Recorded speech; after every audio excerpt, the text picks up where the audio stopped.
Lecture de la compilation post-mortem des écrits de Ellen G. White intitulée Rayons de santé.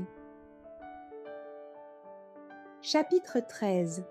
Extrêmes à éviter. Tous ceux qui font profession d'adhérer à la réforme alimentaire ne sont pas pour cela de vrais réformateurs. Pour beaucoup, cette réforme consiste simplement à écarter certains aliments malsains. Ils n'ont pas une juste conception des principes de la santé. Et leurs tables, encore chargées de friandises indigestes, sont loin d'être un modèle de tempérance chrétienne et de modération. D'autres, voulant montrer l'exemple, versent dans l'extrême opposé. Ne pouvant se procurer les meilleurs aliments, au lieu de les remplacer le mieux possible, ils adoptent un régime déficitaire qui ne leur apporte pas les éléments nécessaires à la formation d'un sang généreux. Leur santé en pâtit, leur activité est compromise, et leur exemple témoigne plutôt contre la réforme qu'en sa faveur. D'autres encore pensent que la santé exigeant une nourriture simple, il n'est pas nécessaire de choisir et de préparer des aliments avec soin. Se restreignant à une alimentation très sommaire et ne présentant pas une variété d'éléments nutritifs suffisante pour répondre aux besoins du corps, ils en subissent les conséquences. Les gens qui n'ont qu'une idée imparfaite des principes de la réforme sanitaire sont souvent les plus tenaces, non seulement à maintenir leur point de vue, mais à chercher à l'imposer à leur famille et à leurs amis. Cette réforme tronquée a des effets désastreux sur leur santé. Leurs efforts pour la faire adopter donnent à beaucoup une fausse idée de la véritable et les amènent à la rejeter complètement. Ceux qui ont vraiment compris les lois de la santé évitent les extrêmes. Ils choisissent leurs aliments non seulement pour satisfaire leur appétit, mais pour fortifier leur corps. Ils cherchent à maintenir toutes leurs énergies dans le meilleur état possible, pour les mettre au service de Dieu et de leurs semblables.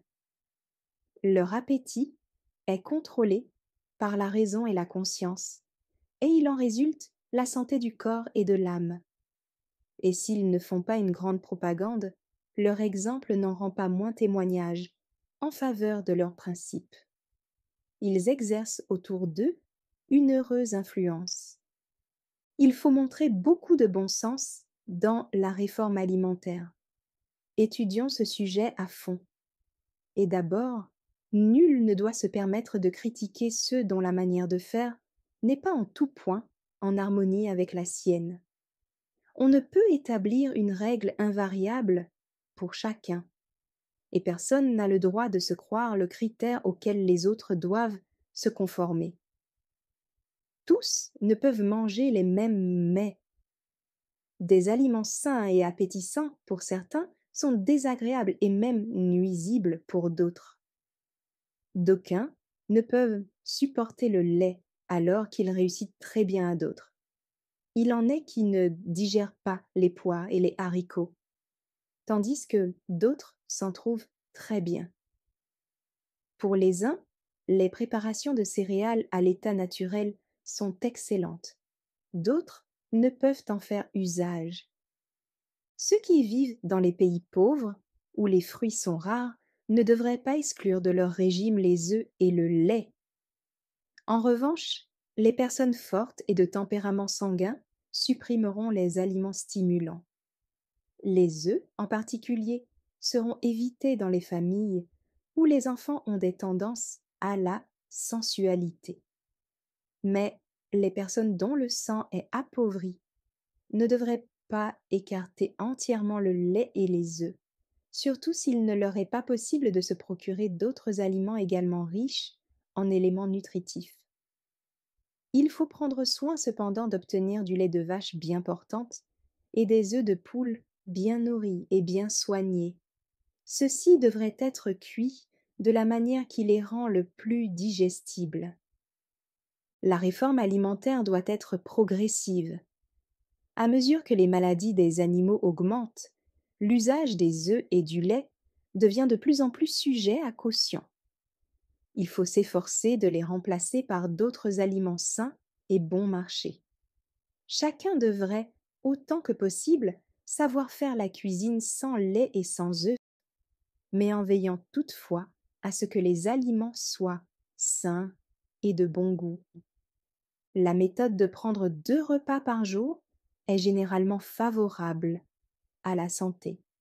Cependant, certaines personnes ont besoin d'un troisième repas. Celui-ci devrait être très léger.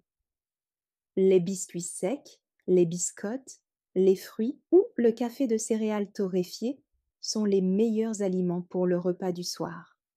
D'aucuns vivent sans cesse dans l'appréhension que leurs aliments, quelque simples et sains qu'ils soient, ne leur fassent mal. Je leur dirai: n'ayez pas cette crainte, détournez vos pensées de ce sujet. Après avoir demandé à Dieu de bénir votre nourriture, croyez qu'il a entendu votre prière. En principe, il faut bannir de notre table tout ce qui est de nature à irriter l'estomac et à nuire à la santé. Mais souvenons-nous qu'une alimentation insuffisante appauvrit le sang. Des cas de maladies très difficiles à guérir peuvent en résulter. L'organisme n'étant pas suffisamment nourri, une débilité générale et la dyspepsie s'ensuivent. Ceux qui s'alimentent insuffisamment n'y sont pas toujours contraints par pauvreté. Ils le font souvent par ignorance, par négligence, ou pour obéir à leurs idées erronées de réforme. Dieu n'est pas honoré lorsque nous négligeons notre corps ou que nous lui imposons des excès, nous rendant ainsi incapables de le servir. Prendre soin du corps en lui fournissant des aliments savoureux et nourrissants est un des premiers devoirs de la maîtresse de maison. Mieux vaut dépenser moins pour les vêtements et l'ameublement que d'économiser sur la nourriture.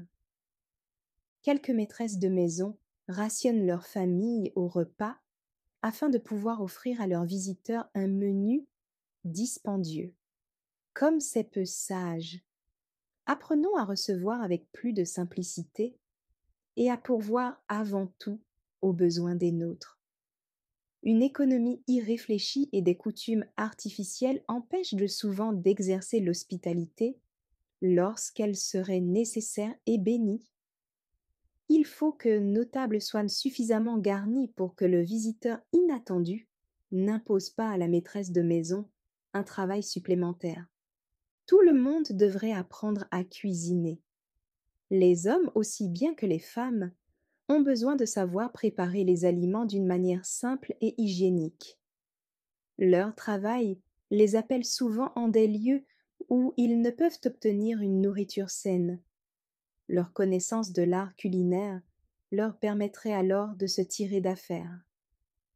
Accordez une grande attention à votre alimentation. Allez de la cause à l'effet. Maintenez l'appétit sous le sceptre de la raison. Ne malmenez pas votre estomac en mangeant trop, mais ne vous privez pas des aliments sains et nécessaires à la santé. Les idées étroites de quelques soi-disant réformateurs ont fait un grand tort à la cause alimentaire. Que les partisans de cette dernière se souviennent que la réforme diététique sera jugée surtout par ce qui paraît sur leur table. Au lieu de discréditer leurs principes par leur comportement à cet égard, ils devraient les mettre en pratique de manière à se recommander eux-mêmes aux esprits impartiaux. Nombreuses sont les personnes qui s'opposeront toujours à une réforme quelconque, même raisonnable, si elles doivent, pour s'y conformer, se priver de ce qu'elles aiment. Elles satisfont leur goût au lieu de consulter la raison ou les lois de la santé, et traitent de fanatiques tous ceux qui abandonnent les sentiers battus de la coutume et se font les avocats d'une réforme, aussi justifiée soit-elle. Pour que ces personnes n'aient aucune raison de critiquer, on ne devrait pas chercher à se montrer entièrement différent d'elles, mais plutôt à s'en rapprocher le plus possible, sans toutefois sacrifier ses principes. Si les défenseurs de la réforme sanitaire tombent dans les extrêmes, ne nous étonnons pas si beaucoup de ceux qui les considèrent comme des représentants des principes diététiques rejettent entièrement la réforme. Ces extrêmes font souvent plus de mal en peu de temps que n'en peut réparer toute une vie exemplaire. La réforme sanitaire est basée sur des principes larges et à longue portée. Ne la rapetissons pas par des vues étroites. Que nul ne s'en laisse détourner par l'opposition, le ridicule ou le désir de faire plaisir à quiconque. Ceux qui sont guidés par des principes suivront le droit sentier d'une manière ferme et décidée, tout en manifestant un esprit généreux, chrétien et modéré. Merci d'avoir écouté cette lecture. Si vous avez des questions ou des remarques sur le thème abordé, n'hésitez pas à les partager dans les commentaires et notre équipe ne manquera pas de les considérer. À bientôt sur lereste.org.